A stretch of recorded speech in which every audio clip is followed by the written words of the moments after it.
my mom and I had not engaged Mark Gerts to help us with this reverse mortgage, we would have been forced to sell her home.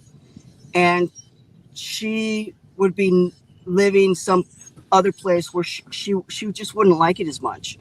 She still has a good few years left in her. And I want to keep her in that home that her husband built, custom built for her, as long as possible. And if it weren't for Mark, we wouldn't have been able to do that.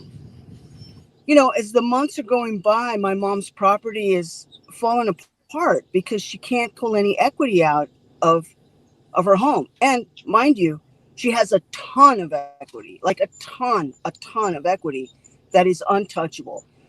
There's a rule with reverse mortgages that the house cannot sit on more than one parcel or one lot or one APN number. And our home, which was built by my father, who was a professional contractor in the 70s and 80s.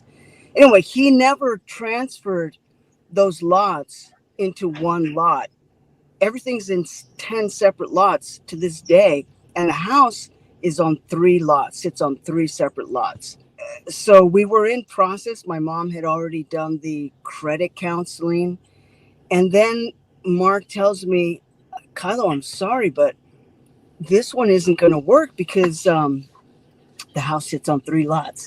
And I was just crushed because I thought, oh my God, we're finally home free and I can help my mom out, to rebuild a lot of stuff that has just been falling apart. And yet again, we were thwarted. So here's the thing. I was talking to my mom and I was like, Mom, it's just not fair to keep holding on to this place.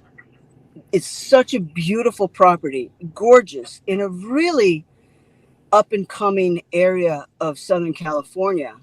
So we were ready to sell. And I was in process of listing it. I was so close to listing it on the MLS. And Mark gives us a call and he says, I think I found a bank that will do this for you.